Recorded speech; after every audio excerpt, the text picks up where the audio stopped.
What the am I supposed to say back to you, bro? What do you expect? I'm like, let me write you a hall pass. Excuse, doctor's note. I'm a doctor, right? Here's the excuse for not being jacked. Because reasons, because thermodynamics. What is it? Hey folks, Dr. Mike here for Renaissance Periodization. There are 10 reasons why your muscles might not be growing, and we're going to get through all of them and help you grow. Why would you want bigger muscles to begin with? I suppose we can have a quick chat about this. Do you remember that one time you had a crush? It was 9th grade. Kelsey was her name. You finally got the cojones to sit next to her at lunch, and you said, Kelsey, she's like, up, I'm just going to cut you off. Billy, was it? And you're like, yes, you know my name? She's like, yes, Billy, but I'll tell you why I know your name. I know your name because my anthropometry scan revealed that you are insufficiently muscular for me to reproduce with, Billy. And you're like, oh, she's an android. And you were even more in love. But the meat of what she said struck you right there, paralyzed, saying nothing. You just lurched slowly back to your usual seat with the fucking nerds. You sat down and everyone's like, so, Billy, how is it going? Did you ask Chelsea out on a date? Ugh, there's a lot of spit when nerds talk. And you were like, she said I wasn't muscular enough. Room starts to fade to black. But guess who else is sitting at the table? Me, because I'm a fucking nerd. And I'm like, hey, wake up, don't fade to black.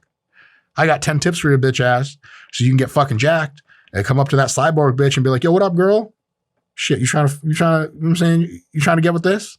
And she's like, affirmative, let's go reproduce. And yep, locker room, boys' bathroom, all sorts of places to do things. Library. In any case, 10 reasons. Let's get to them. Number one, first couple are nutritional. Because a lot of people ask, like, what do I need to be doing in the gym to grow more? And I look them up and down. I'm like, motherfucker, you built like Harry Potter. How much you eating? There's no amount of training that's going to get you from 120 pounds to 150 pounds because it's not a training problem. It's a fucking eating problem. And unless you become the most jacked 120 pounder in the world, you got to eat. So the first thing is getting enough protein, roughly a gram per pound per day.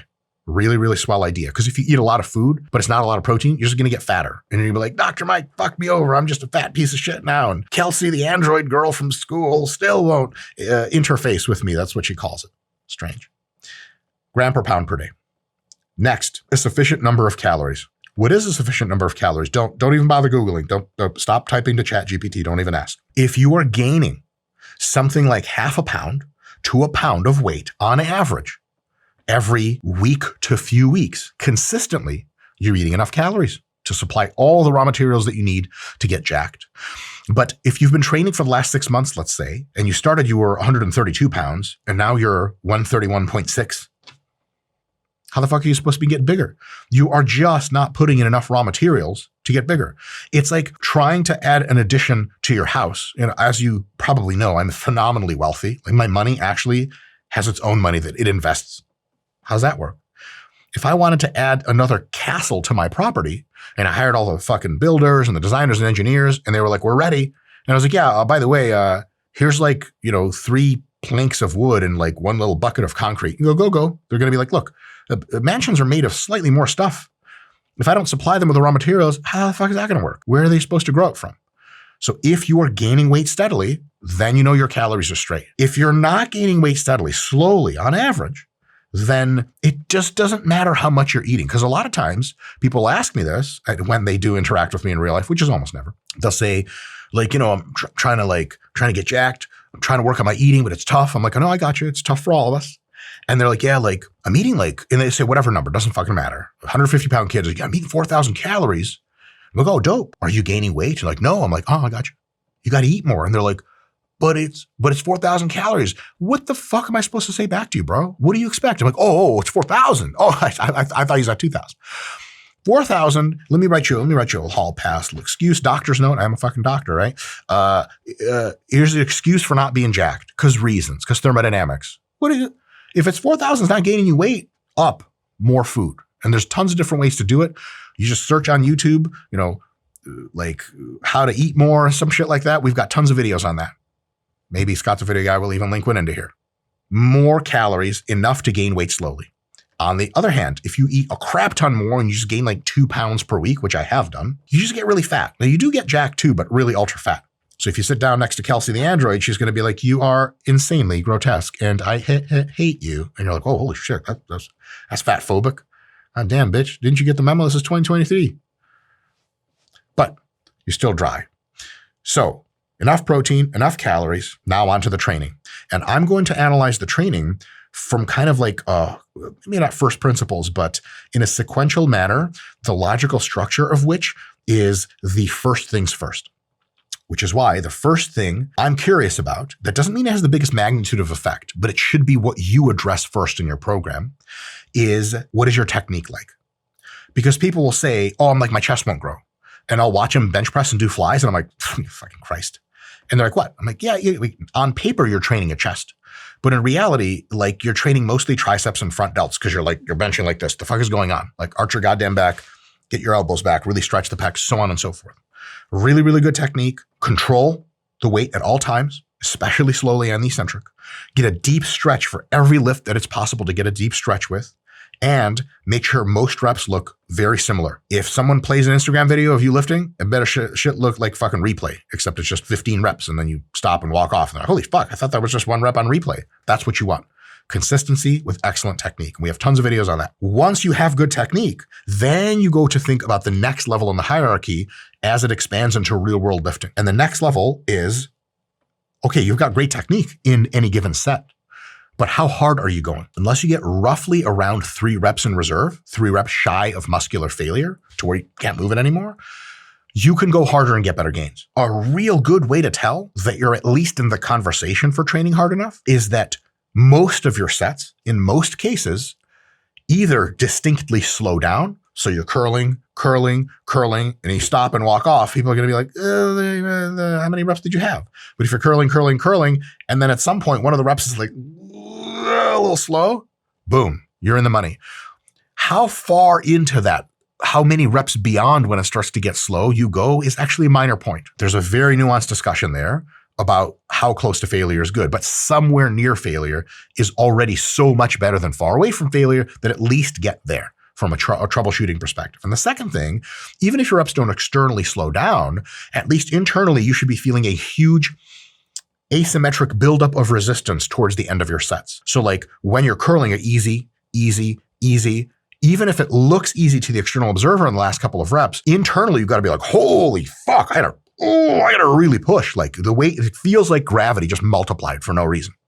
If at the end of your sets, you regularly experience that, you got 99 problems, but how hard you go in the sets, probably not one. But if you're seemingly just kind of going through the motions, and if you really try to push yourself close to failure and you realize you were leaving like 8 reps in the tank, once you fix that, you will almost certainly grow more muscle. Next, we got great technique. Each set is pretty hard, not enough sets. Generally speaking, per any session in which you try to hit a muscle, my take is that something between 5 and 8 working sets for that muscle, sets taken close to failure with anywhere between your 5 rep max and your 30 rep max weight, kind of no wrong answers there. That is at least a really good guess to make sure you're doing enough work. If you're doing like, this is a real common thing. People will complain that the rear delts aren't growing. And I'm like, oh, okay, how much do you train your rear delts?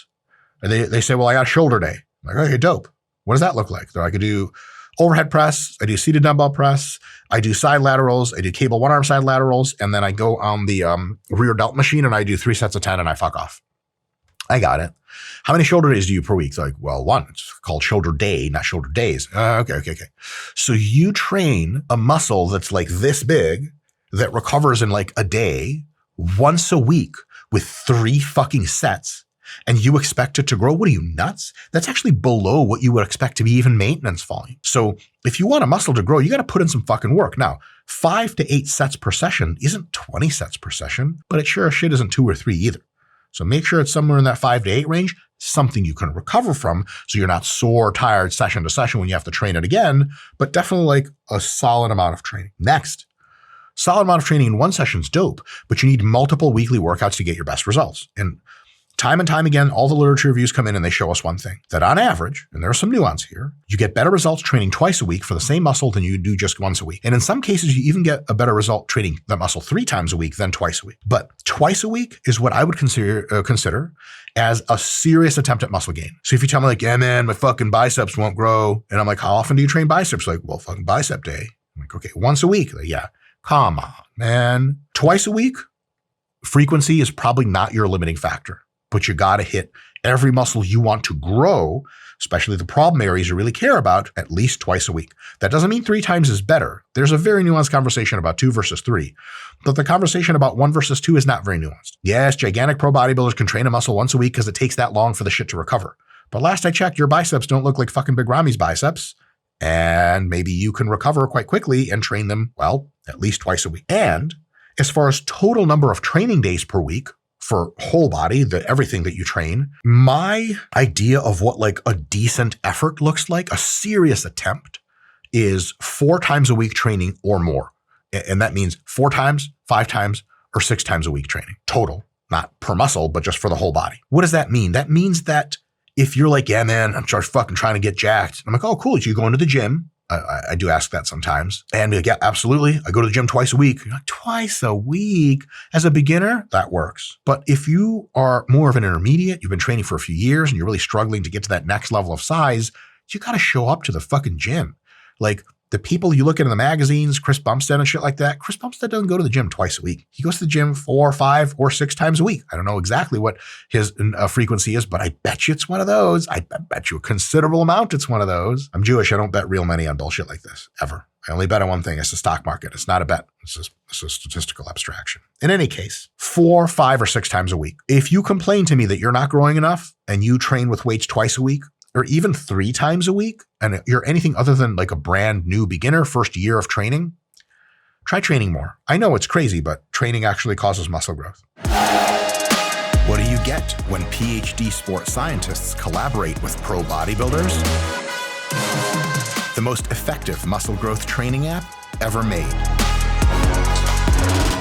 Get yours now. Next, and this is a fucking big one. Point number 7, not enough week-to-week consistency is the fucking killer of gains. Now, here's the thing. If you have baller genetics, you can train like every other week and still be the fucking big man on campus. Sweet. But first of all, you're probably not watching this video because too many science words confuses you. It hurts your tiny, soft brain. But I'm just kidding, meatheads. Stay calm. You're probably not watching this video. They're also not struggling. So you could watch a video about people struggling and kind of be like, oh yeah, I remember never having that experience. If you are struggling, that means you can't afford to be inconsistent. Was it, Scott, was it Oscar Wilde that said consistency is the last resort of the unimaginative? We talked about this before. Yeah. The last refuge. Oscar Wilde. Yeah. Consistency is the last refuge in the unimaginative. Dope. I love that. I got all the time in the world for that. But you know, of all the many things Oscar Wilde was, a traveler, a poet, an American hero, he wasn't fucking jacked in the least, in the slightest. And so his existence to me is kind of insanely irrelevant. Consistency is king. So if you tell me, hey, I'm having trouble growing, and I'm like, well, how was your last month of training? Kind of stable, everything's kind of clicking, or you got some problem areas? Like, well, I had finals and like family went on a trip. So like last month was just kind of bad for me, you know? Like, well, I solved your fucking problem, bro. Mystery solved. You don't actually train. Now, when you consistently start to apply any of these recommendations or even just your own program, then we can analyze and say, okay, this is the thing that isn't working. But if there is no thing to analyze that isn't working because you're not sufficiently consistent enough to actually do the thing, it's like telling someone like, oh man, like I really suck at math. Like, okay, like, so you study math and it just doesn't the concepts don't click. Well, like, I don't really study. What the fuck? How the fuck are you supposed to say, you're not even studying. If you study the shit and then it's hard, okay, great. You're not good at math. Fine. But if you start studying math, you may realize you're quite good at math. Same idea with training. Same shit. Point number 8, there is a probability that all of these points are in the very wrong direction for you, the opposite of the truth, because you could be doing too much. How do you know you're doing too much? People say overtraining, overreaching, it's a thing. I'll say this. You know you're doing too much when you're grinding in the gym and you're just dog tired all the fucking time. And you might not even be getting excellent pumps anymore, not a ton of mind-muscle connection. You just feel like the gym is literally a fucking grind. And if you also are kind of losing steam and motivation, because you're like, I'm not getting bigger, I'm not getting stronger, and I'm just pounding away at it. At what point is the pounding going to get some results? Quote of myself to my wife. Ooh, we're getting carried away. If you are really grinding and really tired and you're not getting results, you could be training too much. But if you're not grinding and not tired and you don't feel totally spent for days and weeks on end, you're probably not overdoing it. If you don't have consistency, you almost certainly don't have an overtraining problem. If you have fucking gnarly consistency and you're kind of burning the candle at both ends and it seems like the harder you work, the more ground you lose, then backing off, taking all of your, so first of all, point number 8, deload every few months. Take an easy week of training or no training at all when you get really tired. Do that right now if you think you're overdoing it. And then coming back, slice everything in half. Cut all of your volumes in half. You typically do 10 sets of legs. Now you do 5. Do that low volume for a few weeks. You might actually start getting better gains right away. And if you think, okay, this is really way too low, increase the set here and there just to get it just right so that you get really tired and really sore. And then when your next workout comes up, you're completely healed and ready to go again. Like yesterday, my chest was sore and now it is not sore at all. Triceps are not sore at all. And guess what? In a couple hours here, I do my fucking chest and tricep workout. Perfect. So I know I'm healing on time.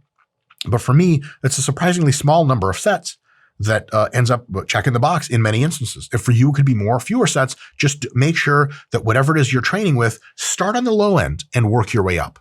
Don't start with psychotic high and work your way down, because if you start on the low end to work your way up, you actually get really good strength gains, at least with lower volumes and potentially some size gains. And as you increase, you could be like, oh, holy shit, I'm growing more. But if you start with too much, you actually just get overreached and you start to not accumulate muscle. You start to accumulate potential for injuries and wear and tear and damage. You demotivate yourself. It's just all kind of bad stuff. Guess on the side of easier, of less rather than more. And lastly, if whatever types of rep ranges and exercises you've been doing just aren't hitting your muscles where you think they should be hit, underhand pull downs, you just think, I don't feel shit in my lats or in my back, it's just mostly my biceps and my forearms, then don't just perseverate on those. Don't just be like, oh, it's fucking basics, man, it works for everyone. Try some different shit. So if sets of 5 to 8 on leg presses just kind of hurt your knees and don't really do much to your quads, even though all your buddies seem to think it's a great way to train, try sets of 15 to 20 on leg presses with some myo rep pauses. You might do one set like that and you fucking cook your quads. You're the most pumped you've been in your life. You get sore for 3 days and you're like, oh, that's the shit that works. Barbell curls aren't hitting your fucking biceps much. Switch to dumbbells. Switch to cables from behind the back.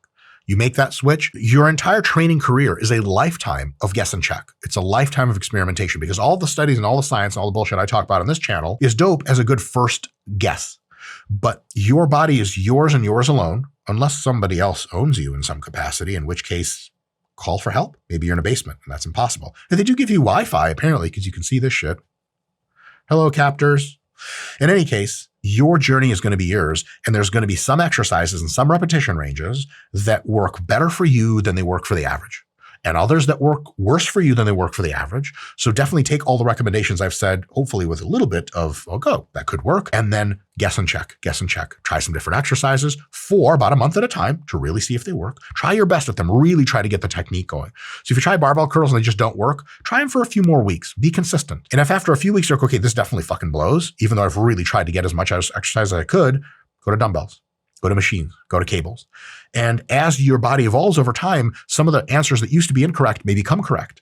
Some of the answers that used to be like, this rep range and this exercise is really my shit, might become less your shit. And that's where variation comes in, is you're always doing some new exercises every now and again, and you're always trying some new rep ranges.